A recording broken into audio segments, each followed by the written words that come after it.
वगैरह रहता है, तो ये सब डेटा वगैरह का काम है। इकोनॉमिक और इकोनॉमिक्स के अंदर एक ही चैप्टर है जो फिलहाल कॉम्पिटिशन के अंदर आ रहा है, वो चैप्टर है डिमांड एंड सप्लाई, थ्योरी पूरा है, ठीक है। तो हम लोग को पढ़ना है। चलो हेडिंग दो, डिमांड। एक्चुअली सिलेबस के अंदर डिमांड ही दिया होगा, सप्लाई नहीं दिया होगा, पर थोड़ा सप्लाई हम लोग समझ लें। चलो हेडिंग दो, डिमांड। तुम लोग कॉमर्स वॉमर्स कोई पढ़े हो, कॉमर्स वॉमर्स पढ़े हो तो सबको आइडिया होगा थोड़ा डिमांड वगैरह क्या होता है। तो पहला ही पॉइंट है, लिखो what is demand. Sir wants of consumers. Wants of consumers. Wants of consumer. Wants can be anything, कुछ भी हो सकता है। सर हर चीज़ का ही तो डिमांड है। देखो जैसे सपोज करो कि आज के डेट में तुम स्पोर्ट्स में इंटरेस्टेड हो, ठीक है, और तुमको एक आईपीएल का टीम है, तुम उसका ऑनलाइन एप्लीकेशन चेक कर लिए, ठीक है, लेकिन टीम खरीदने के लिए पैसा तुम्हारे पास नहीं है, अनएक्सपेक्टेड अमाउंट, मान लो कि 2000 करोड़ है, तुम्हारे पास 2000 करोड़ ही नहीं है, उसके आसपास भी नहीं है, तो ये तुम्हारे पास डिमांड हो सकता है। तुमको मान लो कि चार्टर प्लेन खरीदना है, तुम्हारे पास उतना पैसा नहीं है, तो तुम्हारे डिमांड होगा, डिजायर होगा। हाँ तो वही चीज़ है ना, इकोनॉमिक्स में तो मनी का हिसाब रहेगा ही, इकोनॉमिक्स में ऑलवेज मनी का हिसाब रहेगा, बिना मनी के इकोनॉमिक्स में कुछ नहीं। हाँ वही चीज़ ना, मतलब देखो एक डिमांड नॉर्मल डिमांड है जो हम लोग जनरली यूज़ कर रहे हैं, और एक डिमांड टेक्निकली है जो इकोनॉमिक्स में यूज़ है। इसीलिए मुझे कि इकोनॉमिक्स के अंदर डिमांड का मतलब क्या है, और नॉर्मली जो चाहिए हो सकता है, डिज़ायर हो सकता है, ये भी हो सकता है। मतलब इंसान का जो डिजायर है वो परचेज नहीं कर सकता, पैसे के वजह से उसको डिमांड बोलते हैं। ठीक है, यही होगा, ठीक है ना, कि always desire back by purchasing power. अगर डिजायर परचेजिंग पावर के थ्रू बैक है, जैसे मान लो कि तुमको 2 लाख का बाइक खरीदना है, तुम्हारे अकाउंट में 2 लाख है, नॉट इंटरेस्टेड, तुम इंटरेस्टेड भी नहीं, दुकान में क्या दाम वो पूछ के आ गए, लेकिन तुम्हारे पास पैसा है 2-3 लाख रुपए अकाउंट में, इसका मतलब वो तुम्हारे लिए क्या है, वो डिमांड है। भले तुम खरीदो नहीं खरीदो कोई बात नहीं, तुम इच्छुक हो खरीदने के लिए, तो डिमांड है, लेकिन मेरे पास पैसा ही नहीं अकाउंट में, हम क्या 2 लाख का बाइक खरीदते तो मुझे सिंपल डिजायर है, खरीद ही नहीं सकते, ठीक है। तो लिखो desire, what is demand, desire is always backed by purchasing power. Purchasing power मतलब खरीदने का क्षमता, ठीक है। Desire is always backed by purchasing power is called demand. जो चीज नहीं खरीद सकते वो डिजायर है। डिजायर कुछ भी हो सकता है, डिमांड कुछ भी नहीं हो सकता। Sir back by purchasing power खरीदने का जो क्षमता होता है। अच्छा ऐसा कुछ एक्टिविटीज बताओ, तुम लोग हम लोग इकोनॉमिक्स पर है, इकोनॉमिक्स में ऐसा कुछ एक्टिविटीज बताओ जो इकोनॉमिक्स से बाहर है, मतलब उसको इकोनॉमिक्स के कैटेगरी में काउंट नहीं किया गया। हमारा सब कुछ इनडायरेक्टली और डायरेक्टली मनी के साथ रिलेटेड है, याद रखो। ये जो तुम लोग बैठे हो ये भी मनी के लिए बैठे हो, हम पढ़ा रहे हैं, हम भी पैसे के लिए पढ़ा रहे हैं, रोड पे ट्रैफिक चला, सब कुछ A to Z काम पैसे के लिए हो रहा है। पर एक्सेप्शन है कुछ, इकोनॉमिक्स में कुछ लोग पैसे के लिए नहीं काम कर रहे, उसमें से क्या क्या एक्सेप्शन है? चैरिटी, चैरिटी मान लो चैरिटी में भी है तो कुछ लोगों को टैक्स बचाना है, इसलिए एनजीओ और एनजीओ भी तो पैसे के लिए ना, उसको कुछ तो ले रहा है, जैसे मान लो तुम एनजीओ खोल के रखे हो तो तुम दूसरे से पैसा उठा रहे हो, सर वो तो सेशंस के लेकिन तुम्हारा उसमें है ना, तुम्हारा मतलब तुम्हारा तो अपना सैलरी है ना, अपना वर्किंग एबिलिटी का तुम पैसा ले रहे हो, वहाँ पे भी तो है पैसा। हाँ अगर कोई ऐसा आदमी है जो उसके पास पैसा पड़ा हुआ वो ऐसे ही चैरिटी खोल के बैठा हो तो हो सकता है, लेकिन एक्सेप्शनली है। इसीलिए जब भी तुम एनजीओ खोलोगे उसका रजिस्ट्रेशन होता है, उसका इनकम टैक्स हाई बनता है, कितना पैसा आ रहा है कितना पैसा आ रहा है इसका हिसाब तुमको पता है।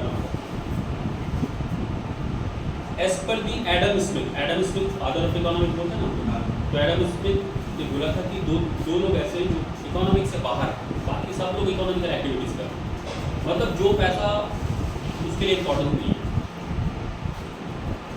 तो प्रैक्टिकली एक थ्योरी को तो रॉन्ग बोला गया, पर दूसरा थ्योरी आज भी राइट है। 2 लोगों का नाम है एज पर एडम स्मिथ, जो बोला इकोनॉमिकल एक्टिविटी नहीं कर रहा। एक है मेंटल, जो मानसिक तौर पे बीमार है, ठीक है, जो फुल्ली मतलब जिसका डॉक्टरी चेकअप हो चुका है, डॉक्टर ने उसको मेंटली डिक्लेयर कर दिया, ठीक है, वो पैसे को आइडेंटिफाई नहीं करता या उसका इंपॉर्टेंस नहीं समझता। और दूसरा व्यक्ति है जो सेंट होता है, सेंट बिल्कुल सेंट, मतलब सेंट समझ रहा हूँ, साधु, सिर्फ बाबा रामदेव की तरह नहीं, जो बिजनेस करने वाला है, ऐसा नहीं। तो उसको जो पैसा ले रहा है देगा उससे तो फिर इकोनॉमिक से इशू हो रहा है। लेकिन वो सेंट जो लोग पहले ज़माने में था, ऋषि मुनि लोग चला जाता था, दूसरे का सेवा हुआ करता था या तपस्या वपस्या करता था, वैसा एक हो गया क्या ऋषि मुनि और दूसरा कौन हो गया, एक सेंट हो गया दूसरा कौन हो गया मेंटर। दोनों लोग पैसे को आइडेंटिफाई नहीं करो, अभी सब लोग आइडेंटिफाई कर रहा है। अच्छा, एक कॉन्सेप्ट है इकोनॉमिक्स के अंदर हम लोग नहीं पढ़े पर थोड़ा सा अंडरस्टैंडिंग होना चाहिए। एक होता है माइक्रो और एक होता है मैक्रो। इसमें अंतर क्या है? हम लोग पढ़े लोग माइक्रो इकोनॉमिक्स में जो होता है वो मतलब हमारे देश के अंदर का जो है मतलब हमें बांग्ला सारा कुछ हाँ बांग्ला में बोलो, बांग्ला में बोलो। মাইক্রো ইকোনমিক্সের student দেশের ভেতরকার জিনিস মানে অন্তর্বর্তী জিনিসগুলোকে নিয়ে আলোচনা করা হয়। एग्जाम्पल क्या एग्जाम्पल है? এক্সাম্পল যারা এক্সাম্পল কোনো কোনো কোনো দ্রব্য উৎপাদন अच्छा, नेशनल इनकम क्या है, माइक्रो या मैक्रो? नेशनल इनकम ये है macro. Macro.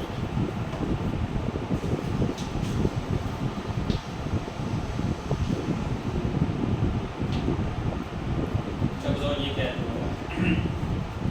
Per capita income क्या है, माइक्रो या मैक्रो? माइक्रो माथा पिछू है। मैक्रो का मतलब पूरा बड़ा जो ब्रॉड व्यू को दिखा रहा है। इन्फ्लेशन इंडिविजुअल नहीं होता है, इन्फ्लेशन इकोनॉमी लेवल पर होता है, नेशनल इनकम इकोनॉमी लेवल पर होता है। लेकिन जब हम लोग अपने सैलरी के बारे में बात करेंगे, सैलरी पर्सनल कोई चीज़ के बारे में बात करेंगे, तो वो क्या हो जाएगा, माइक्रो।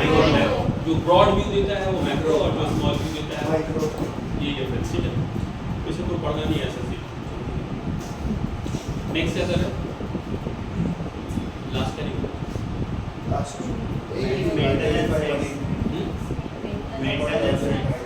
हाँ, तो ये दो लोगों को इकोनॉमिक्स से बाहर रखा है, बाकी सब लोग इकोनॉमिकल एक्टिविटीज कर रहे हैं एज पर दी एडम्स। ठीक है ना?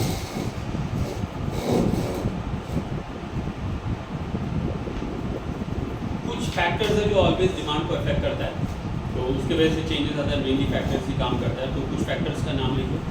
Factor affecting of demand, factors affecting demands, factors affecting demands, factors affecting demand. ये चैप्टर जो 11 में पढ़े होते हैं, 11 में था, 12 में था, कहाँ पर 11 12 में। तो फैक्टर अफेक्टिंग ऑफ डिमांड क्या क्या होता है, लिख लो कुछ। प्राइस बढ़ेगा तो डिमांड बढ़ेगा घटेगा। ठीक है, प्राइस बढ़ेगा तो डिमांड क्या होगा, घटेगा। प्राइस जब घटेगा तो डिमांड बढ़ेगा, तो इफेक्ट कर रहा है डिमांड। ठीक है, सप्लाई, हाँ सप्लाई भी एक फैक्टर है। लेकिन और क्या फैक्टर हो सकता है, इनकम बढ़ेगा तो डिमांड क्या होगा, बढ़ेगा। मान लो किसी का सैलरी बढ़ गया तो उसका डिमांड बढ़ेगा ना, उसका परचेजिंग पावर बढ़ा। सैलरी कम हो गया तो फिर इनकम कम हो तो उसका परचेजिंग पावर कम होगा, तो इनकम भी डिमांड को इफेक्ट करता है। Taste and choice of customer ये इफेक्ट करता है। Taste and choice of customer, हम लोग टेस्ट के हिसाब से चीज़ों को खाते हैं। Taste and choice of customer, taste and choice of time. हाँ टाइम में मैटर करता है, उस टाइम में होता है, टाइम के हिसाब से टाइम लिख लो।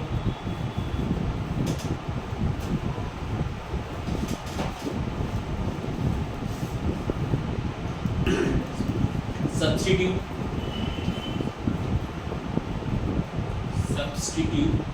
सब्स्टिट्यूट समझते हो ना, अल्टरनेटिव।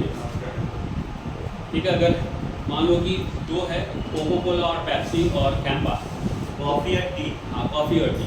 तो जैसे कि हम लोग देखें कि कैंपा अपना प्राइस घटा दिया, 10 रुपये का लाना पड़ा, तो 10 रुपये के बराबर में वो लोग को पेप्सी और थम्स अप को भी लाना पड़ा, है ना।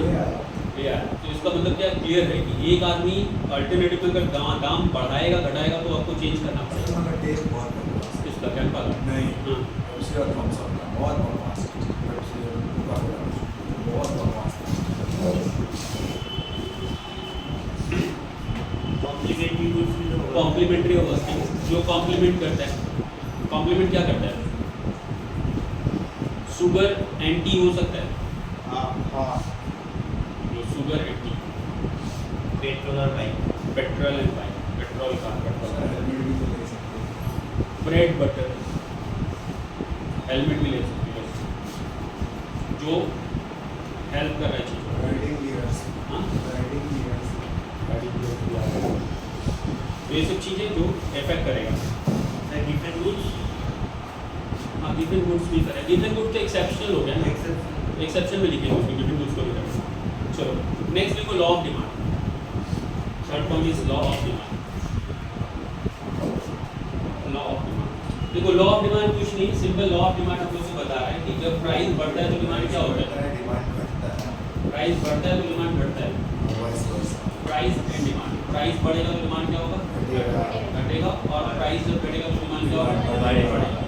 इसी को बोलते हैं लॉ ऑफ डिमांड। इसको इसको तुम इसको दिखा सकते हो स्ट्रेट, और एक कर्व होगा, ये प्राइस मान लो, ये डिमांड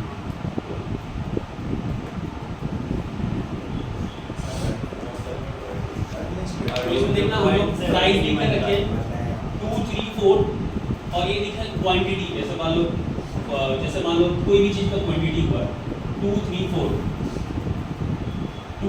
क्वांटिटी और ये प्राइस हो गया। तो सपोज करो कि किसी सामान को हम लोग 2 रुपए में 4 kg खरीदते हैं, 2 रुपए में 4 kg खरीदते हैं, तो जब 4 रुपए होगा तो कितना kg खरीदेंगे, 2 kg। तो इसका मतलब जब प्राइस बढ़ रहा है तो डिमांड क्या हो रहा है, घट रहा है, और जब प्राइस घट रहा है तो डिमांड क्या हो रहा है, बढ़ रहा है। 2 रुपए में सबसे ज़्यादा और 4 रुपए में सबसे कम, तो इसको हम लोग बोलेंगे डिमांड कर्व, ठीक है, कर्व ऐसा बन जाएगा। तो ये कर्व होगा, इसको बोलेंगे demand curve. Demand curve always down slope जाता है, डाउन स्लोप है, डाउन स्लोप ऐसे नीचे की तरफ जा रहा है। तो इससे भी क्वेश्चन आता है एग्जाम में, why demand curve is moving down slope, नीचे ही क्यों जा रहा है। क्योंकि डिमांड इनवर्सली प्रोपोर्शनल है प्राइस। हाँ ये तो राइट, ये हो गया आंसर, ठीक है। लेकिन इसका टेक्निकल कुछ क्वेश्चन भी इसमें पूछता है, ठीक है। तो 2-3 क्वेश्चन और एग्जाम में आया हुआ जो हम लोग देंगे क्वेश्चन, तो उसमें फोर्स ऑफ वन होना चाहिए। कंडीशन नंबर 1 देंगे, ग्राफ समझ में आ रहा है, जो लोग कॉमर्स कितने कॉमर्स बैकग्राउंड के लिए होते हैं, नहीं होते, तो ध्यान से इसको समझो, ठीक है। जो लोग कॉमर्स उनको समझ में आ रहा है, जो कॉमर्स उनको समझ में देखो, ये डिमांड का रिलेशन किसके साथ बताया गया, प्राइस और डिमांड के साथ, ठीक है ना। तो हम लोग क्या लिखे, प्राइस बढ़ रहा है तो डिमांड घट रहा है, प्राइस जब घट रहा है तो डिमांड क्या हो रहा है, बढ़ रहा है, ठीक है। तो उसी को हम लोग यहाँ पे रिप्रेजेंट किए ग्राफ के अंदर, इकोनॉमिक्स से हर चीज़ का ग्राफ बन सकता है। सर एक्सेप्शनल में तो ये भी होता है, अगर प्राइस बढ़े या घटे आपका डिमांड वही रहेगा, सेम रहेगा। हाँ प्राइस बढ़े या घटे आपका डिमांड सेम रहेगा, जैसे नमक का होता है। हाँ, प्राइस तो का नमक बढ़े या घटे उससे कोई नमक फर्क हम लोग नहीं पढ़ेंगे। पड़ता। देखो एक होता है वेदर प्राइस इंक्रीज और decrease, there is no change in demand. वही मैं भी बोल रहा ये हूँ। एग्जांपल किसका है, ये एग्जांपल है perfect inelastic example, perfectly inelastic, ठीक है ना। तो हम लोग पढ़ेंगे हाँ, अब इलास्टिक, हाँ, इलास्टिक। डिमांड और इनइलास्टिक। तो फिलहाल यहाँ पे हम लोग देख रहे हैं कि इसको हम लोग ग्राफ के अंदर दिखा चुके हैं। पहले एग्जाम में क्या होता था, आज से कुछ साल पहले जब क्वेश्चन आता था तो एसएससी 50 क्वेश्चन पूछता था, पता है तुम लोगों को, प्रीलिम में 50 क्वेश्चन आता था। तो उसके बाद लंबा पेपर होता था, उसमें ग्राफ और आपको दे देता था, उसके ऊपर पूछता था, अब वो नहीं देता है। अब सिंपल डायरेक्टली क्वेश्चन पूछता है, वो मान चुका है कि ग्राफ के बारे में तुमको आइडिया है, समझ में आ रहा है ना, एज्यूम कर लिया कि तुमको पता है इसके बारे में। अब यहाँ से वो डायरेक्टली क्वेश्चन पूछता, पहले देखे पूछा था, अब नहीं देखे पूछता, अब सिंपल पूछता। तो इस ग्राफ से कंडीशन से क्वेश्चन आता है, देखो कंडीशन में होता है कि if demand curve is extended और इंक्रीजिंग, ये राइट हैंड साइड हो गया और ये लेफ्ट हैंड साइड हो गया। तो इफ इंक्रीजिंग, अगर राइट हैंड साइड एक्सटेंड कर रहे हैं, इंक्रीज कर रहे हैं, तो क्या इफेक्ट पड़ेगा, पैरेलल हो जाएगा। What will be the effect on price, और या बोथ दे सकता है, ऑन प्राइस और डिमांड देगा या बोथ देगा, दोनों ही दे सकता है। तो क्लियर है कि ये तरफ ये साइड बढ़ने का मतलब एक्सटेंशन हो रहा है, हाँ, तो डिमांड बढ़ रहा है, बढ़ रहा है, तो प्राइस क्या होगा, घट रहा है। घट घट जाएगा। जाएगा। तो ऑप्शन में ऐसा देगा, जैसे मान लो कि ऐसा ही पूछा, एक demand curve is moving right hand side, extending right hand side और moving left right hand side. तो पहला ऑप्शन दे देगा प्राइस डिक्रीज, ठीक है। दूसरा ऑप्शन दे देगा डिमांड इंक्रीज, ऑप्शन दे देगा और decrease price decrease, demand increase.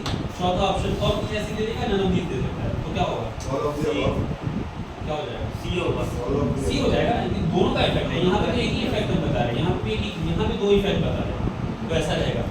या दोनों में दे सकते हैं, इस हर में दो ऑप्शन आ सकता है। तो याद रखना, सिंपल बताएगा, प्राइस घटेगा, डिमांड क्या होगा? बढ़ेगा। और इसी साइड को जब हम लोग इंक्रीज करेंगे, अगर पूछे कि लेफ्ट हैंड साइड में मूव कराया जाए तो एक डिमांड कर देंगे लेफ्ट साइड या एक्सटेंडेड लेफ्ट हैंड साइड, तो ठीक उसका उल्टा कर देंगे। ये बढ़ रहा है तो क्या बढ़ रहा है? प्राइस बढ़ रहा है, तो डिमांड क्या हो रहा है? कम हो जाएगा। डिमांड कम हो जाएगा, ठीक है? तो ये याद रखना आएगा।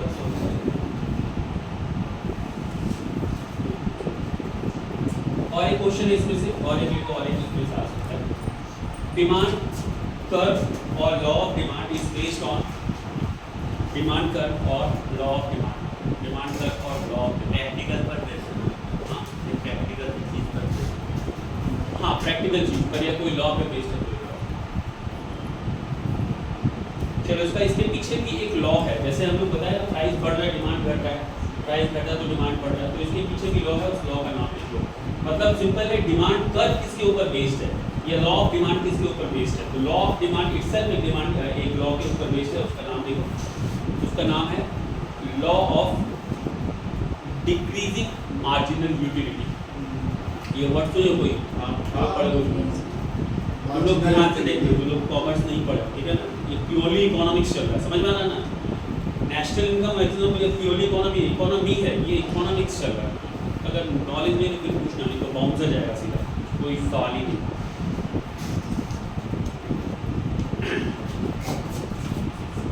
तो ये जो बनाए हम लोग या ये जो बनाए हैं, ये एक लॉ के ऊपर बनाए हैं, जिस लॉ का नाम है law of decreasing marginal utility, law of decreasing marginal utility, ठीक है। डिक्रीजिंग का मतलब तुम लोगों को पता है, कम होना, घटना। मार्जिनल का मतलब एक्स्ट्रा होता है, एक्स्ट्रा। और यूटिलिटी का मतलब यूजेस, ठीक है। तो इकोनॉमिक्स बोलता है कि हम लोग किसी भी सामान का प्राइस अकॉर्डिंग टू यूटिलिटी पे करते हैं, उस सामान का प्राइस नहीं पे करते, हम लोग उसकी यूटिलिटी का प्राइस पे करते हैं। तो जब हमारा मार्जिनल यूटिलिटी होगा, law of decreasing marginal utility, जब हम लोग को कोई चीज़ एक्स्ट्रा मिलेगा तो उसके लिए हम लोग प्राइस ज़्यादा पे करेंगे या कम पे करेंगे? नहीं, हाँ बोले कि यूटिलिटी तुम्हारा है, मानो कि यूटिलिटी है तुम्हारा 100, ठीक है, और तुमको 110 दिया जा रहा है, 10 एक्स्ट्रा दिया जा रहा है, ये 10 भी ले लो, तो उसका यूटिलिटी है तुम्हारे पास? नहीं है। तुम्हारे लिए 100 यूटिलिटी है, तो 100 में तुम बार्गेनिंग नहीं करो, ठीक है कि ये है तो हम इसमें पे कर देंगे। लेकिन जब तुमको 10% कोई एक्स्ट्रा दे रहा है, बोले 10% भी ले लो, मेरे पास बचा हुआ है, तो तुम्हारा यूटिलिटी है क्या उसके लिए? तो एक्स्ट्रा हो गया, तुम बोलोगे नहीं नहीं आप अपने लेंगे। ऐसा होता है ना, सब्जी खरीदने गए तो 5 किलो ही हमको चाहिए, लेकिन 2 किलो उसके पास और भी बच रहा, तो बोले ये भी ले लीजिए, तो बोले नहीं हमको नहीं चाहिए, हमको 5 किलो चाहिए, हम कल आके फिर ले लेंगे जो है। उसको पता चल गया कि मेरा यूटिलिटी कितने के लिए है? 5 किलो के लिए है। आप उसके लिए वो पैसा नहीं देंगे जो 5 किलो के लिए दिए, 2 किलो हमको क्या करेगा? सस्ते में, क्योंकि मेरा यूटिलिटी कम है, तो हमको सस्ते में क्यों दिया? बिकॉज ऑफ मेरा यूटिलिटी क्या था उसके लिए? कम था। और वही 5 किलो अगर हम ले रहे हैं तो फिर मेरा यूटिलिटी ज़्यादा, हम भी बार्गेनिंग देंगे, वो भी हमको देंगे। लेकिन जब यूटिलिटी कम होगा तो प्राइस भी क्या होगा? कम हो जाएगा, घटे जाएगा, ठीक है। इसी को बोलते हैं law of diminishing marginal utility, ठीक है। अब इसका और एक एग्जाम्पल, इसका एक तो और देखिए, जैसे कि बुक में भी देखे थे, बुक में दिया हुआ था रोटी वाला एग्जाम्पल, 1 2 3 4। एक आदमी 5 रोटी खा सकता है, उसका भूख 5 रोटी खाने के लिए, तो सबसे ज़्यादा यूटिलिटी किसके लिए होगा? बस के लिए। इसके लिए जो प्राइस वो पे करेगा, अगर उसको बोला जाए कि आप प्राइस पे कीजिए सबसे ज़्यादा, तो किसके लिए पे करेगा? फर्स्ट सबसे ज़्यादा यूटिलिटी, उसके बाद क्या होगा? सेकंड, उसके बाद थर्ड, उसके बाद फोर्थ खा ले तो ये नहीं भी मिले तो काम चलेगा, है ना। तो सबसे ज़्यादा पैसे किसके लिए पे किया? इसके लिए पे किया, उसके बाद इसके लिए, उसके बाद क्यों कम हो रहा है? क्योंकि यूटिलिटी क्या हो रहा है?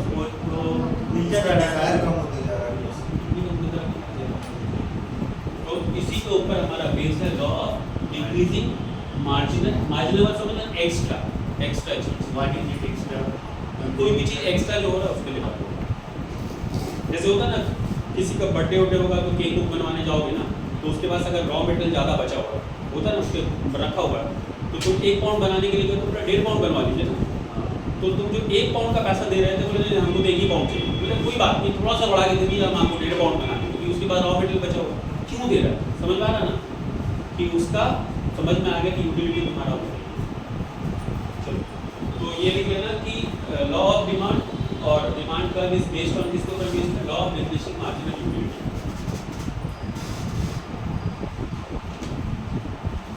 क्लियर है ये वाला, समझ में आई यूटिलिटी। चलो नेक्स्ट लिखो। अच्छा और एक लिखो गिवन गुड लिखो, GIFFEN गिवन गुड्स।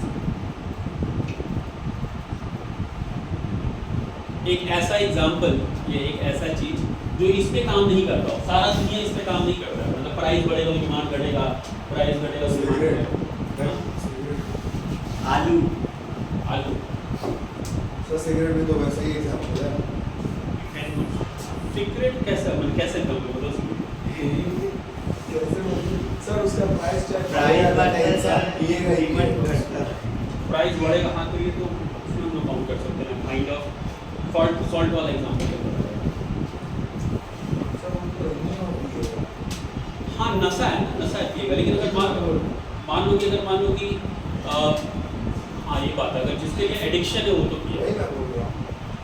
एडिक्शन वाले के लिए कंडीशन आता है, एडिक्शन वाला पिएगा। सर ये भी तो एक एक्सेप्शन ही है, एक्सेप्शन के अंदर एक और एक्सेप्शन दे सकता है।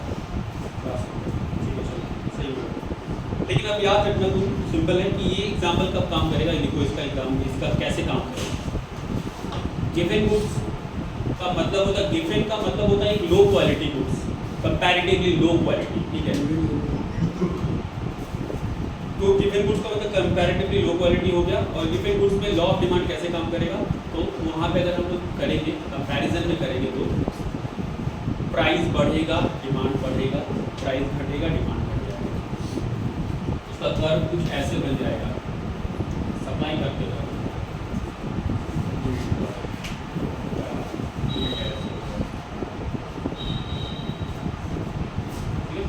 1 2 3 प्राइस बढ़ा, सप्लाई प्राइस बढ़ा, डिमांड बढ़ा, प्राइस बढ़ा, डिमांड घटा, उल्टा हो गया। तो इसमें होगा ये काम। एग्जाम्पल क्या बता रहे थे और बताओ, और क्या एग्जाम्पल?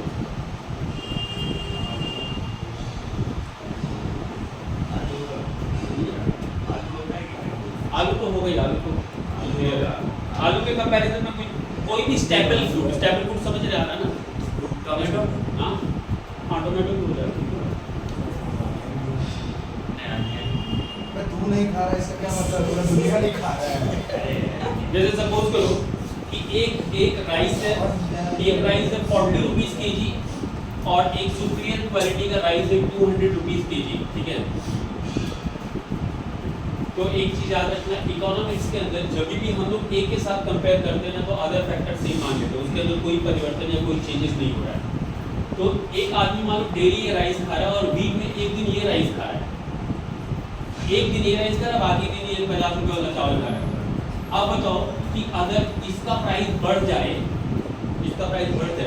तो इसका डिमांड क्या होगा, बढ़ेगा, कैसे कम हो जाएगा, कैसे कम होगा बोलो, सब बोलना, ठीक है। जो लोग कॉमर्स नहीं पढ़ो लोग बोलो। 2 क्वालिटी का राइस है, एक 50 रुपये, एक 200 रुपया, डेली इंसान ये खा रहा है और हफ्ते में एक दिन ये खा रहा है। अब इसका दाम बढ़ेगा और हम बताएं कि रिमेनिंग कंडीशन सब कुछ सेम है, तुम्हारा इनकम सेम है, सब कुछ सेम है, समझ में, इनकम, टेस्ट, चॉइस सब कुछ सेम है, सिर्फ चेंजेस किसमें हो रहा है, प्राइस में चेंजेस हो रहा है। अब बताओ इसका प्राइस बढ़ा है तो इसका डिमांड क्या होगा, बढ़ जाएगा। क्यों बढ़ जाएगा, इसका रीजन ये है कि इनकम तो सेम है ना, 50 रुपया इसलिए पैसा बचा के आदमी एक दिन ये मैनेज कर पा रहा है, लेकिन अगर इसी का प्राइस अगर बढ़ जाए तो वो पैसा बचेगा नहीं, खा ही नहीं पाएगा। तो अब 7वें दिन भी क्या खाएगा वो, नहीं खाएगा, और 7वें दिन खाएगा तो डिमांड इसका क्या होगा, एक दिन के हिसाब से बढ़ गया। अब दोबारा ये चावल कब खा पाएगा, दोबारा 50 रुपया होगा, अगला खाएगा,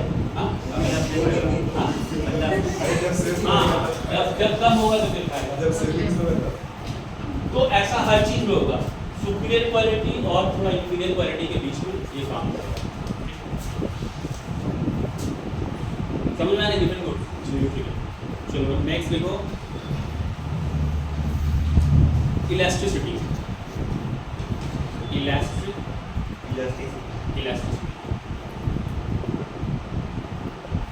अब बताओ इलास्टिसिटी क्या होता है? ये लोग पढ़े लोग ट्राई करो। सीधी आपको पता हाँ बोलो बंगाल में, बोलो बंगाल में, बोलो भाई जो आ रहा है एग्जैक्ट डेफिनेशन तुमको ये समझ में आ रहा है? डेफिनेशन नहीं दे पाऊँ नहीं तुम जो समझा पा रहे हो उनको समझ में आ जाएगा तो ठीक है। नहीं चलो ठीक है और कोई बताओ जो लोग पढ़े हुए 11 12 बोलो ट्राई करो।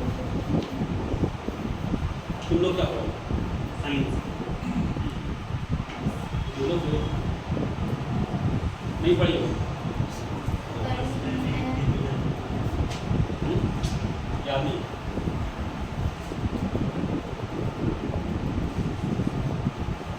कॉमर्स वो याद है गोल्डन रूल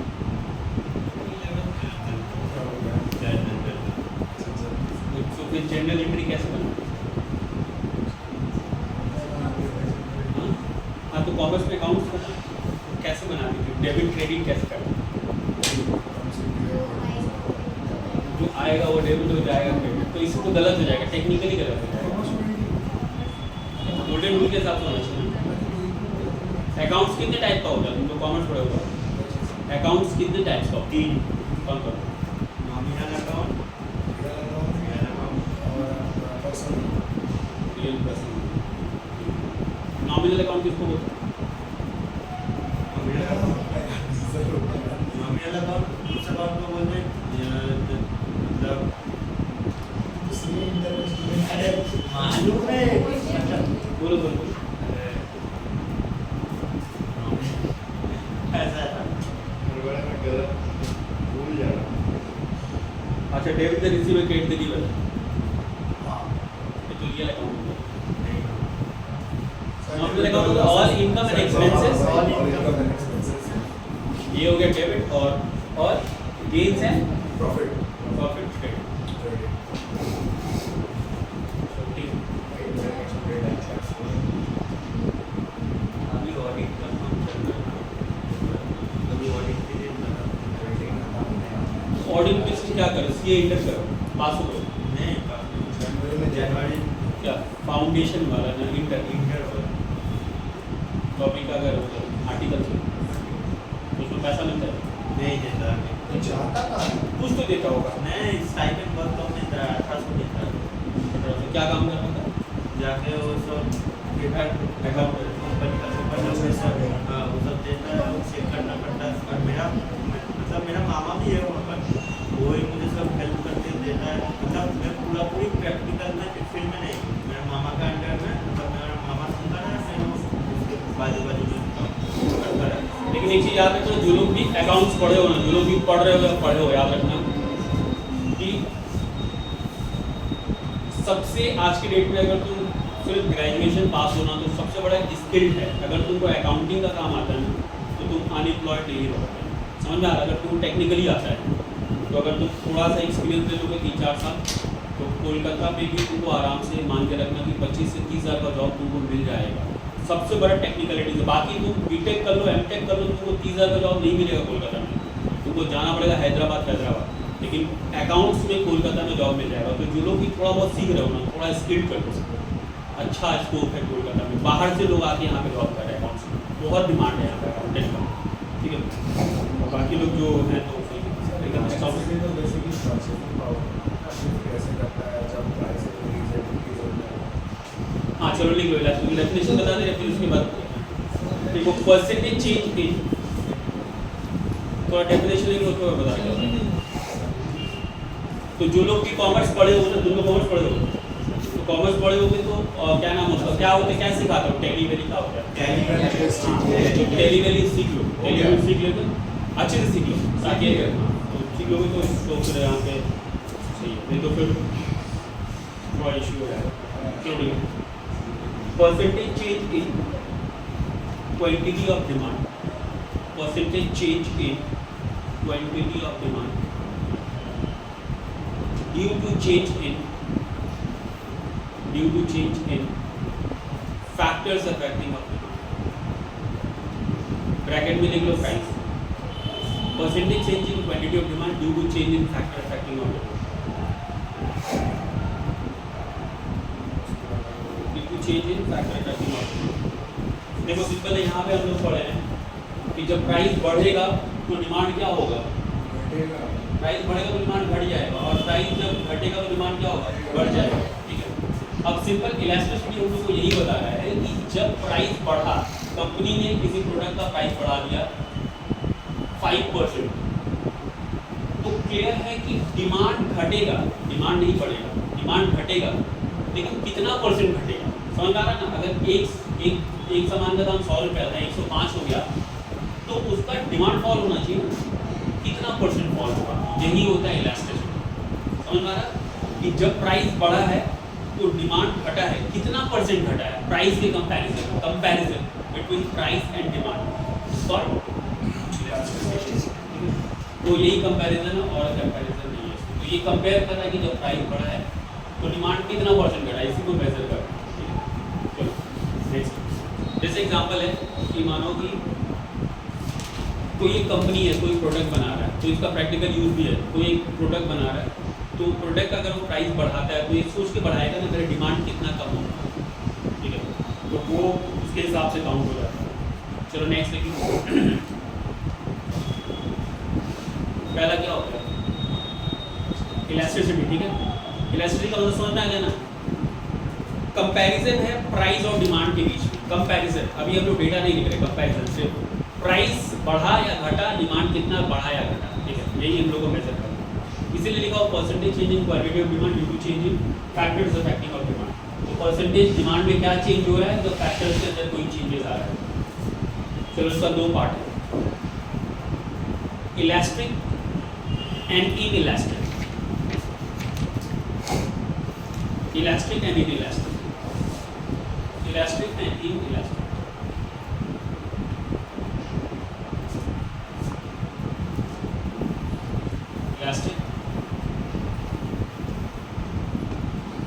इसका एग्जांपल लिखो, समझ में आएगा।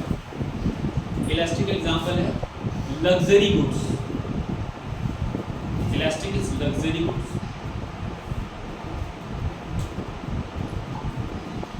Luxury goods.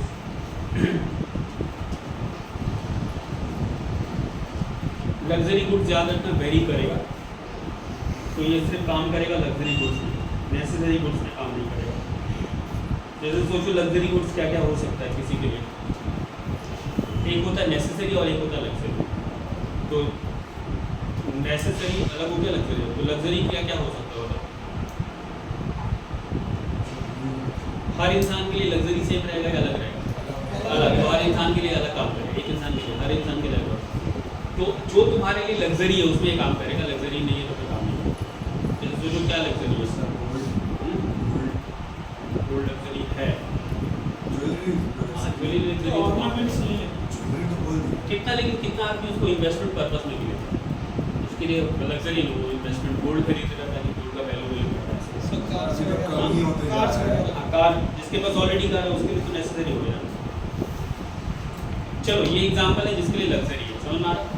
तो सिंपल केस है कि लग्जरी के केस में अगर डिमांड और प्राइस, तो मानो कि प्राइस अगर 10% बढ़ गया तो डिमांड याद रखना मोर देन 10% होगा, यानी 11% से स्टार्ट होगा, ठीक है, 11 से 100 कुछ भी जा सकता है। और अगर हम लोग इनइलास्टिक के केस में देखें तो इनइलास्टिक के केस में अगर प्राइस 10 है, 10% बढ़ा है, तो डिमांड मैक्सिमम जाएगा 9 से, उससे नीचे नहीं जा, मतलब उससे ऊपर नहीं जा सकता, बराबर भी नहीं कर सकता ना उससे ऊपर जा सकता है, ठीक है। तो अब ऐसा क्यों होता है, थोड़ा लॉजिक सोचो, इसमें लॉजिक क्या होता है कि लग्जरी चीज़ का इस्तेमाल हम लोग डेली नहीं करते, लग्जरी चीज़ का इस्तेमाल क्या करते हैं, कभी कभी करते हैं, ठीक है। तो कभी कभी चीज़ अगर हमको नहीं भी मिले तो मेरा काम चल जाएगा। जैसे एग्जाम्पल है, मान लो एक आदमी के पास फैन काम कर रहा है, अच्छे से काम कर रहा है, उसका काम चल सकता है फैन में, लेकिन क्या हुआ एक सीज़न में गर्मी बहुत पड़ गया, तो उसका कैपेसिटी नहीं था एसी खरीदने का, लेकिन फिर भी वो कैसे भी अरेंज करके 40-50 हज़ार रुपये दे के एसी खरीद लिया, तो एसी उसके लिए लग्जरी हो गया। अब वो कभी कभी एसी चला रहा है, जब बहुत गर्मी लग जाता है वो एसी चलाता है। तो उस केस में सपोज करो कि अगर एसी का प्राइस बढ़ जाए, ऐसे आदमी के लिए बढ़ जाए, वो सोच के गया था, पूरा कैलकुलेशन करके गया कि एसी का दाम 40,000 है, दुकान में गया बोला 50,000, तो वो क्या लेकर ही आएगा या बिना लिए वापस आ सकता है? बिना लिए, क्योंकि उसके घर में पंखा है ना।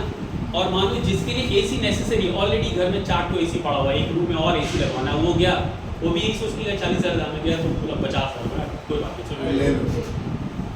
तो एक आदमी जिसके लिए लग्जरी था उसने छोड़ दिया उसको, तो एसी का दाम 10% बढ़ा तो डिमांड कितना परसेंट घटा? क्या हुआ? समझ में आ रहा? और सेम वही चीज, एक आदमी के लिए जो चीज नेसेसरी है उसमें कितना परसेंट हुआ? लेस चेंजेस हुआ। तो लग्जरी चीज तो हम छोड़ सकते हैं, ठीक है, लेकिन नेसेसरी चीज को क्या कर सकते हैं? छोड़ नहीं सकते। तो यही चीज है। अब मान लो किसी के लिए नेसेसरी था लग्जरी एसी, तो वो गया, तो 2-3 लोग वापस आ जाएंगे, पर सारे लोग वापस नहीं आएंगे, तो उसका डिमांड कितना कम होगा? पूरा कम होगा। लेकिन जिसके लिए लग्जरी, उसका डिमांड क्या होगा? पूरा कम हो जाएगा। वो गया, सपोज करो ये कंडीशन मान लो कि वो 40,000 कैलकुलेट करके गया था और 40,000 में एसी मिल गया, तो अपने 4 दोस्त को भी बता दिया कि 40,000 में एसी मिल रहा है, एसी का दाम सस्ता है, और उसका चारों दोस्त उसी के लेवल का, चारों जाके क्या किया? मार्केट में खरीद गया। तो सोचो डिमांड कितना बढ़ रहा है? प्राइस 10% ही घटा, पर डिमांड कितना बढ़ेगा? मोर देन 10%, 20, 30, 40 भी हो सकता है, ठीक है। और वही जाके बोला कि भाई हम तो कल एसी लेने के लिए गए थे, पर दाम नहीं घटा है, वही 85,000 मांग रहा है, तो उसका चारों दोस्त जाएगा लेने के लिए? नहीं जाएगा। तो इलास्टिक में लिख लो मोर चेंजेस, और इन इलास्टिक में लिख लो लेस चेंजेस। लेस चेंजेस कहाँ पर होगा? इन इलास्टिक एग्जांपल क्या होगा? नेसेसरी। अच्छा, लाइट हम लोग के लिए नेसेसरी है, लग्जरी है? नेसेसरी है, ठीक है, नेसेसरी। इसका मान लो पर यूनिट का दाम है 10 रुपीज़, सीएससी चार्ज कर रहा है, सीएससी बढ़ा के इसको 20 रुपीज़ कर दे, हम कंजम्पशन 0 कर देंगे क्या? नहीं, कम करेंगे। कम करेंगे।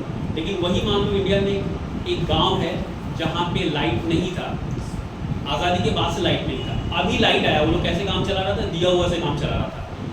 वो लोग को बोला कि 10 रुपये, उसको बोला कि 10 रुपये पर यूनिट है, और गवर्नमेंट क्या 20 रुपये कर दिया, तो लोग क्या, वो लोग का काम चल जाएगा?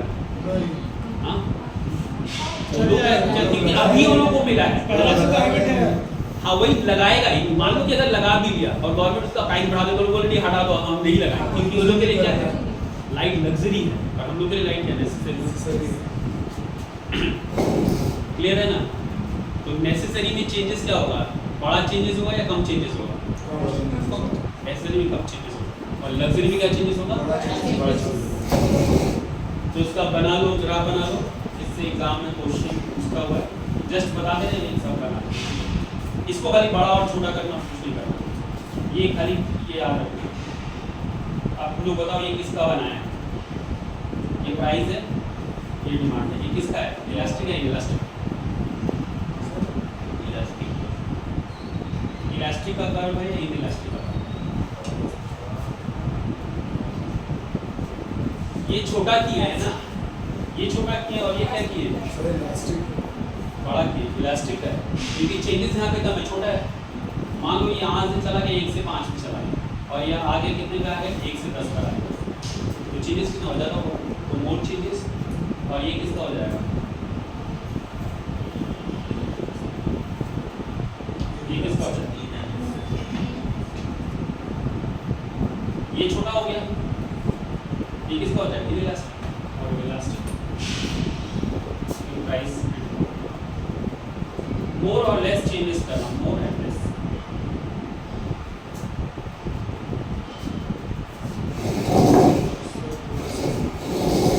इलास्टिक में ज़्यादा चेंजेस होगा क्योंकि लग्जरी है, और इन इलास्टिक में कम चेंजेस होगा क्योंकि नेसेसरी है।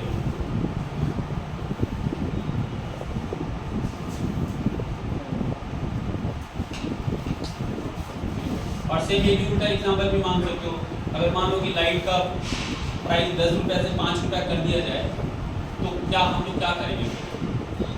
डबल ट्रिपल इस्तेमाल करना स्टार्ट कर देंगे। नेसेसरी है तो उसी थोड़ा 20 करेंगे। क्लियर है? इलास्टिक और इनइलास्टिक। और याद रखना जब क्वेश्चन देगा तो क्वेश्चन थोड़ा टेक्निकल टाइप का पूछता है, क्योंकि हम लोग यहाँ पे परसेंटेज ही देख चुके, तो हम ये 10 लिखे हैं, वहाँ पे 1 भी मान सकता है, 1 समझ आ रहा ना, 1 कंसिडर कर सकता है, मोर देन 1, लेस देन 1।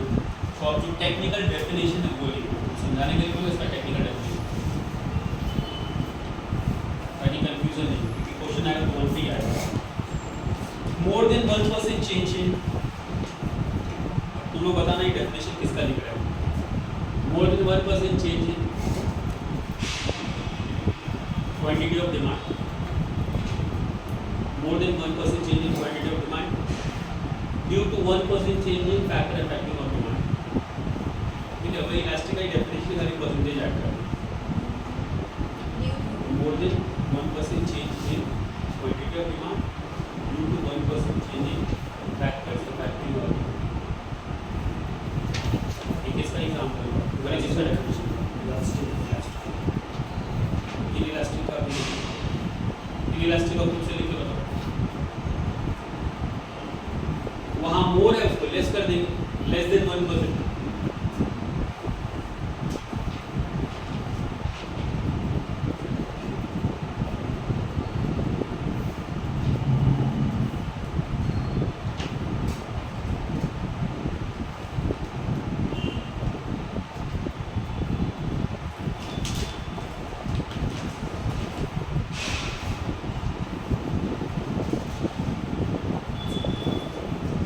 और 2 बचा हुआ है,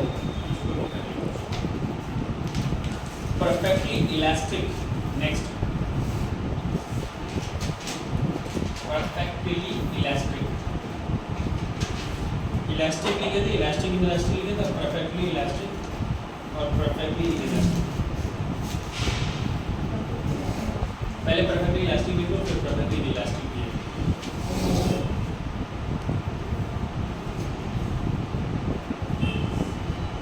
परफेक्टली इलास्टिक का डेफिनेशन बता रहे हैं, तुम लोग बताना इसका एग्जाम्पल।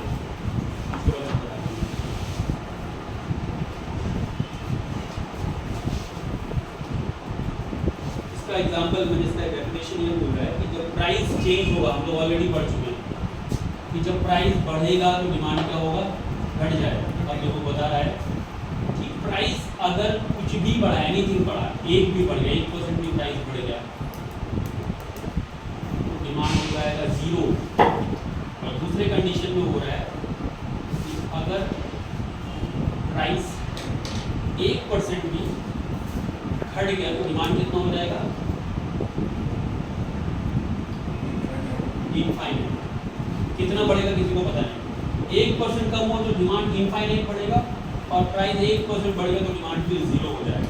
ये कंडीशन है परफेक्टली इलास्टिक।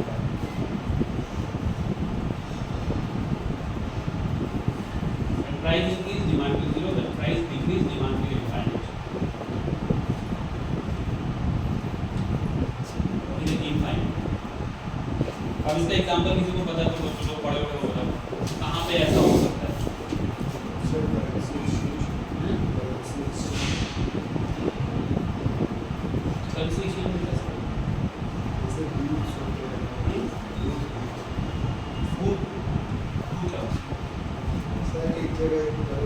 अच्छा भूत अच्छा भूत अगर एक जगह आपका प्राइसेस कम है, एक जगह प्राइसेस हो सकता है। इस कंडीशन में अगर अगर अगर वो मार्केट परफेक्ट कॉम्पिटिशन मार्केट है तो हो सकता है। अगर ऑलरेडी वेरिएशन चल रहा है मार्केट में तब उसको नहीं कंसिडर करते। हाँ टेक्निकली जो बुकीज एग्जाम्पल उसके हिसाब से वो है। ये चीज़ हाइपोथेटिकल कंडीशन है, 2 जगह ही मिल सकता है एज पर दी बुकीज। एग्जाम्पल लिखो, बुक में जो एग्जाम्पल दिया अब कैसे दिया और तुमने टेक्निकली मैच करना है, क्योंकि आज तक वो भी मैच नहीं करता है, कैसे बोलता है वो। इसका जो एग्जाम्पल है वो है perfect competition market. This type of situation, मतलब ये सिचुएशन कहाँ मिलेगा, ये एक ही जगह मिल सकता है दुनिया में। उस मार्केट का नाम है perfect competition market. This type of situation found in perfect competition market. तो परफेक्ट कॉम्पिटिशन मार्केट तो स्टॉक मार्केट आ सकता है। परफेक्ट कॉम्पिटिशन में स्टॉक मार्केट लाइक ब्रोकर्स वगैरह सब वो ब्रोकर तो वेरिएबल में देगा, सबका तो एक चीज़ तो है नहीं सर हम चेंज कर सकते हैं हाँ? हम तो चेंज कर आप सकते हमारे ऊपर चेंज कर सकते हो, लेकिन उसमें भी है ना कि यहाँ पे सब कुछ सेम रहेगा, वहाँ पे क्या है कि ब्रोकरेज किसी का कम है किसी का ज़्यादा है, ठीक है, लिवरेज किसी का कम है किसी का ज़्यादा है, तो तुमको जो कम दे रहा है वो लिवरेज में तुमको कम देगा, यहाँ पे कम दे रहा है तो वहाँ लिवरेज में तुमको वो करेगा, तो ऐसे चेंजेस रहेगा ना। प्रेफरेंस कॉम्पिटिशन मार्केट क्या बता रहा है, सब कुछ सेम रहेगा, सब कुछ सेम समझ में आ रहा है ना।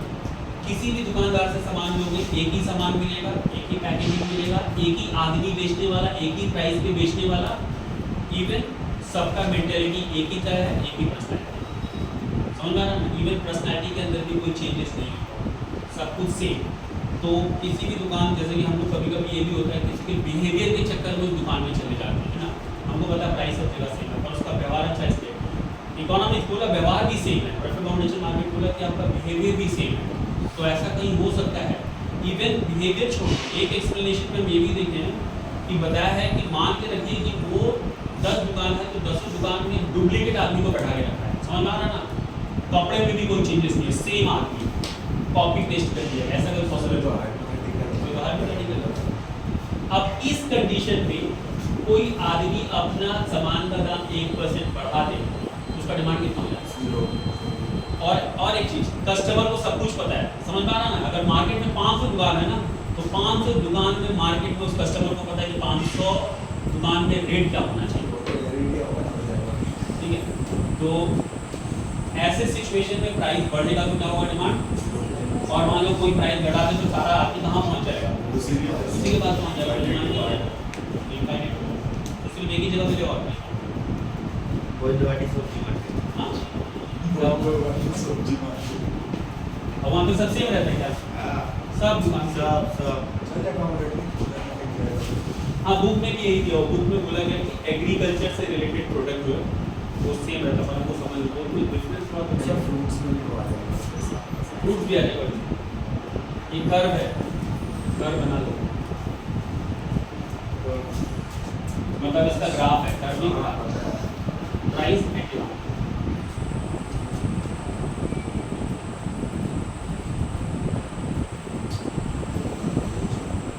इसको एक्सप्लेन कौन करेगा, इसको एक्सप्लेन करो क्या बनाया है।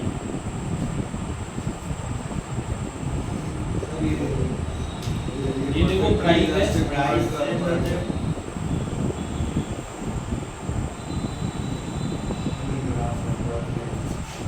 चलो आप समझाओ।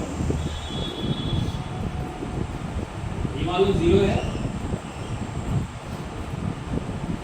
चलो ये -1 है, ये 1 है, तो प्राइस 0 पे है। 0 से अगर प्राइस माइनस में आ गया मतलब कम हो गया तो डिमांड क्या होने वाला है, बढ़ जाएगा। प्राइस कम हो तो डिमांड क्या होगा, बढ़ जाएगा। प्राइस कम हो तो डिमांड घटेगा, 0 पे आ जाएगा। बोले ना प्राइस कम होगा तो डिमांड क्या होगा, 0 पे आ जाएगा, तो 0 पे आ गया। प्राइस बढ़ेगा तब ना डिमांड 0 पे आएगा। सॉरी, अब प्राइस बढ़ेगा, प्राइस बढ़ेगा तो डिमांड किस पे आएगा, 0 पे आएगा। प्राइस बढ़ेगा तो डिमांड 0 पे आएगा, और प्राइस घटेगा तो डिमांड क्या हो गया, बढ़ जाएगा। इनफाइनाइट हो गया। इनफाइनाइट, ये बढ़ रहा है ना, कितना बढ़ रहा है किसी को नहीं पता है। तो ये ग्राफ बना सकते हो, प्राइस बढ़ा तो डिमांड 0, प्राइस घटा तो डिमांड 1।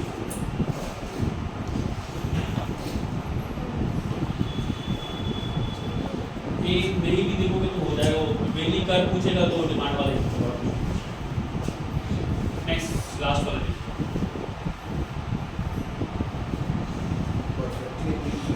परफेक्टली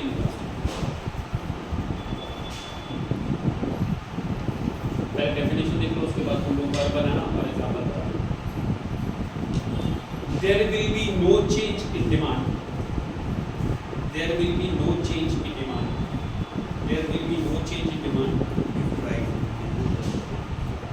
एक प्राइस है, whether price increase or decrease.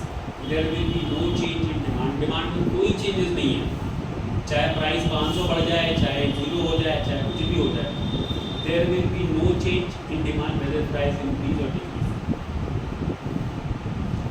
इसका आंसर तुम लोग बताओ, ऐसा कहाँ मिलेगा और इसका कर्व बनाना। सर कर्व तो ऐसे हो 0 से 0 बनाओ। पहले इसका ये बताओ, एग्जांपल बताओ कहाँ मिलेगा। समझ में आ रहा ना? कोई अगर प्राइस बढ़ा भी दे घटा भी दे उसको हमको उसी रेट पे खरीदना है, उसके डिमांड में कोई चेंजेस नहीं आ रहा। 100 आज भी है, 100 कल भी है, 100 परसों भी रहेगा, ऐसा है, नो चेंज। नेसेसरी आइटम में चेंज होगा, कम चेंज होगा, लेकिन ऐसा थोड़ी ना कॉन्स्टेंटली वही रहेगा। जैसे मानो कि इलेक्ट्रिसिटी बढ़ा दी गई तो इलेक्ट्रिसिटी हम लोग के लिए नेसेसरी है ना।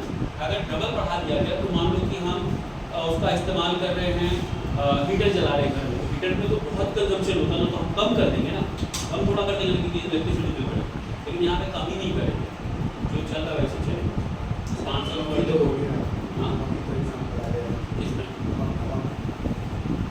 वही डिमांड रहेगा, चाहे प्राइस बढ़े या घटे। ठीक है, दो चीज़ रहेगा, एक हो जाएगा नमक और हो जाएगा life saving medicine. Life saving medicine मत देखना, मेडिसिन तो नेसेसरी आ जाएगा, लाइफ सेविंग वर्ड इस्तेमाल करेगा। हाँ, इसका एग्जांपल होगा लाइफ सेविंग मेडिसिन। अगर किसी आदमी को बोला गया आपको रोज एक मेडिसिन खाना है, नहीं खाइएगा तो मर जाइएगा, तो आदमी खाएगा ना उसको? नहीं खाएगा। अभी देखो ना कि कभी कभी वो सोशल मीडिया में दिखाता है एक इंजेक्शन बोलता है 50 करोड़ का इंजेक्शन है, 10 करोड़ का इंजेक्शन है ना, तो लाइफ सेविंग हो गया। अब 10 करोड़ को कोई इंजेक्शन थोड़ी ना हो सकता है, पॉसिबल है क्या 10 करोड़ का इंजेक्शन? एक फार्मासिस्ट या एक मैनेजर या जो मैन्युफैक्चरर है उससे पूछा गया कि जो बता रहा है कि 10 करोड़ का इंजेक्शन है, बोला 10 करोड़ का इंजेक्शन ही नहीं है, वो मार्केट वैल्यू बता रहा है, उस इंजेक्शन का आप प्राइस चेक कीजिएगा तो हार्डली हम लोग को बनाने में 1 लाख रुपये लग रहा है, मार्केट में 2 लाख 3 लाख का है और डिमांड एंड सप्लाई के हिसाब से उसका 10 करोड़ लाख है। ठीक है, अब बोलता है कि कोई मेडिसिन अमेरिका से आता है, अमेरिका हम लोगों को मेडिसिन खरीदता है, तो कैसे आएगा? पता है कुछ कुछ बीमारी ऐसा है जो हम लोग झेल जाते हैं पर अमेरिकन और यूरोपियन लोग हैं तो मर जाएगा, जैसे मलेरिया, पता है ना? मलेरिया में हम लोग सर्वाइव कर जाते हैं क्योंकि हम लोग सभी को मलेरिया हो चुका है बचपन से, और नहीं हो तुमको, हाँ तो फिर मतलब कोई इम्यूनिटी नहीं हुआ है तो कोई कुछ भी हाँ तुम्हारा फिर तुमको होना चाहिए, नहीं तो फिर अगर क्या तक हुआ थोड़ा सा भी है तो इम्यूनिटी स्ट्रॉन्ग हो जाएगा ना, ये कहने का मतलब मलेरिया तो नॉर्मल है ना, तो हम लोग एक 12 रुपए का कैप्सूल आता है उसको खा के ठीक है, मेरे अंदर इतना वैक्सीन इंजेक्टेड हमको भी नहीं पता है। मुझे मान लो चलो एक्सेप्शन, लेकिन अमेरिकन वगैरह हर साल पता है किससे मरते हैं मैक्सिमम, उन लोगों के लिए कोविड है, डेंगू मलेरिया, उन लोगों के लिए कोविड हो गया तो फिर वहाँ पे खतरनाक और यहाँ पे सोचो कि अगर किसी को डॉक्टर बोलते मलेरिया है तो एक आता 12 रुपए का कैप्सूल है, गाँव में वही खरीद के खा लेते हैं, डॉक्टर बोलते हैं मलेरिया, बोले ठीक है कोई बात नहीं, तो दवाई खरीदेगा अपने खा लेगा, ठीक हो जाएगा। तो ये चीज़ है कि हम लोग मलेरिया का दवा किसको भेजते हैं? अमेरिका को भेजते हैं, अमेरिका हम लोगों से मलेरिया का दवा लेंगे। तो लाइफ सेविंग मेडिसिन और क्या देखना, दो चीज़ें। हाँ तो फिलहाल यही है, इसमें देख लो और कोई डाउट होगा डिमांड फिलहाल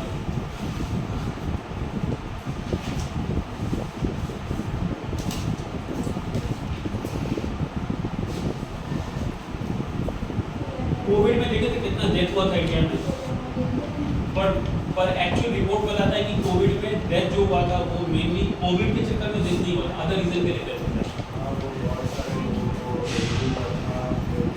डेंगू हुआ था उसका इलाज नहीं हुआ, मतलब तुम देखना कि घर में कोई नहीं मरा है, घर में जो लोग डेंगू बने, घर में जिसको कोविड डिक्लेयर किया गया था, जिसको बोला क्वारंटाइन हो जाओ घर में, वो सारा आदमी जिंदा है, जिसको सर्टिफिकेट मिल गया टेस्ट में कि आप कोविड हो, लेकिन जो लोग हॉस्पिटल में गया ना उसमें मैक्सिमम लोग का डेथ हो गया। क्यों डेथ हो गया? डेथ इसलिए हुआ कि वहाँ पे ट्रीटमेंट नहीं हुआ, डॉक्टर सभी को जितना डेथ हुआ नेग्लिजेंसी में सबको डॉक्टर क्या कर दिया, कोविड में, मतलब ऐसा स्थिति था।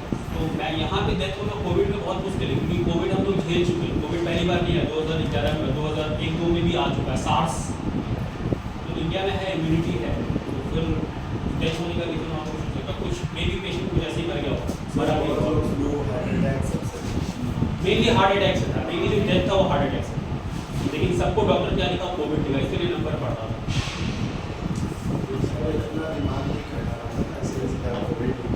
हाँ तो हार्ट अटैक जो है कॉमन है, पता है ना, जो भी गवर्नमेंट हॉस्पिटल है कहीं भी नेग्लिजेंसी से डेथ हो रहा है ना, डॉक्टर क्या लिखता है, हार्ट अटैक कभी भी आ सकता है किसी को भी, उसका कोई बायोलॉजिकल रीजन ही नहीं है, फिट हो नहीं हो, उनको आया है नहीं आया, कभी भी हार्ट अटैक आ सकता है, तो जब भी कोई मर गया डॉक्टर डेथ सर्टिफिकेट में देखना क्या लिखता है, कार्डियक अरेस्ट, हार्ट अटैक, भले उसको सुई देने से आ जाओ, ऐसा हार्ट नहीं नहीं। अब तुम जैसे गवर्नमेंट हॉस्पिटल में जाओगे ना, NRS में, तो प्रॉब्लम क्या होता है ना, सब नया डॉक्टर होता है, नया डॉक्टर समझ में आ रहा है, ट्रेनिंग में जो रहता है। एकदम ट्रेनिंग, कैसा ट्रेनिंग, जो क्लास 12 पास है, समझ में आ रहा है कि नहीं। अब क्लास 12 वाला में एक ने 98% लाया है, समझ में आ रहा है ना, और एक बंदा ऐसा कि जो 40% ला के वो भर्ती हो गया, मतलब वो एकेडमिक में भी वर्स्ट कंडीशन में था, उसको डॉक्टर ने क्या बिकॉज ऑफ पैसा, रिजर्वेशन, इन सब चक्कर में। अब बताओ MD का एग्जाम हो रहा है, एक कैंडिडेट को 98% दिया गया जो क्वालिफाई किया है, और दूसरा कैंडिडेट -40 में सेलेक्ट हो गया। तो ये डॉक्टर कितना किस लेवल का डेंजरस डॉक्टर बनेगा बताओ। हाँ, इससे बेटर झोला छाप। मैंने ऐसा डॉक्टर लोग है, मतलब जो नया डॉक्टर है, उनको ये नहीं पता कि अगर कोई मान लो चूहा काट ले या कभी टेटनस का सुई देना हो, तो सोचो कि उसको इतना बड़ा रिस्पॉन्सिबिलिटी देके रखा कि आप सुई दो, उसको पता नहीं कि सुई में एयर होता है, एयर समझ में आ रहा है, वो बिना एयर लिए भी सुई मार देता है। आप सोच लो बिना एयर लिए सुई मारने को होता है, हम लोग के ब्लड में वो गैप हो चुका है, वो जितने बार हार्ट में जाएगा ना, वो उतने बार प्रॉब्लम क्रिएट करेगा, उससे हार्ट अटैक भी आ सकता है। तो बहुत बार ऐसा होता है कि उसको सुई देना नहीं पता था, उसको सुई देने के लिए बोल दिया, और वो 10 आदमी को सुई दिया, एक आदमी को एयर लेकर सुई मार दिया, गलती से, मतलब बाय फॉल्ट हो गया। अब वो वहीं पे खत्म, 1-2 मिनट का 1 सेकंड 2 सेकंड का गैप आया, खत्म हो गया। तो जो एक माइनर नेग्लिजेंसी है, उसको डॉक्टर कैसे प्रोटेक्ट करेगा? बताया आपने डॉक्टर को, MD को, तो बोला कोई बात नहीं, ठीक है, लिख दिया हार्ट अटैक, कोई टेक्निकल कुछ भी नहीं होगा। अब तो डॉक्टर का क्या कर सकते हो? डॉक्टर के ऊपर कोई केस नहीं, पता है, डॉक्टर के ऊपर कोई केस नहीं, जनरली केस नहीं, बहुत बुरा कंडीशन है तो केस हो सकता है, जनरली केस नहीं। बहुत स्ट्रॉन्ग एविडेंस चाहिए तब होता है ऐसे। क्योंकि डॉक्टर का केस कौन देगा? डॉक्टर ही देगा। तुम अगर गलती करो तो तुम्हारा केस कौन देगा? तुम जूनियर और हम सीनियर है, तो आपको तो पता है, हम ही तुमको बोल रहे हैं, तो हम तो मेडिकल बोर्ड में बैठे, तो हम क्या करेंगे? हम खुद फंसेंगे थोड़ी ना, हम सीधा लेंगे हार्ट अटैक, तो कोई एविडेंस ही नहीं।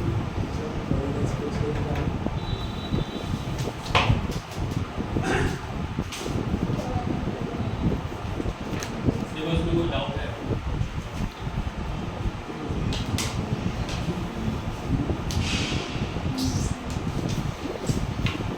और अभी तो AI आ चुका है, तो देखोगे कि लिटरली वो फिल्म में हम लोग देखे, सीरियल में देखे, तुम कभी जाओगे तो देखना कि डॉक्टर AI में चेक कर रहा है, प्रॉपर चेक कर रहा है, और उसके बाद वो मेडिसिन प्रिस्क्राइब कर रहा है। ऐसा वीडियो भी वायरल हो चुका है, मतलब ऑपरेशन चल रहा वहाँ पे, बिहार में रिसेंटली हुआ है, मतलब ऑपरेशन चल रहा है वहाँ पे, YouTube पे चेक कर रहा है कि अब क्या करना है, तो जो ऐसा कंडीशन है। सर बिहार में तो दवाई देने के लिए, बुखार का दवाई देने के लिए चैट यूज किया जा रहा है, बोला तुमको क्या क्या सिम्टम्स है बताओ, वो एंटर करके फिर बोल रहा है। माने कोई क्रिटिकल चला जा रहा है तो उसके में ऑनलाइन वो चेक कर रहा है क्या है, इसके बाद हमको करना क्या, उसको बताना क्या है, ऐसा है।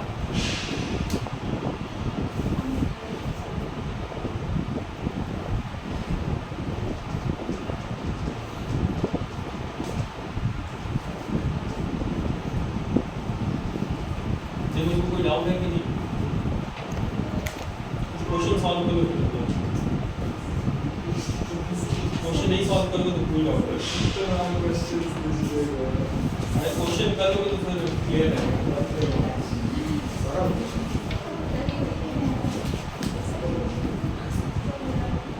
ज़्यादा नहीं 10 क्वेश्चन सर।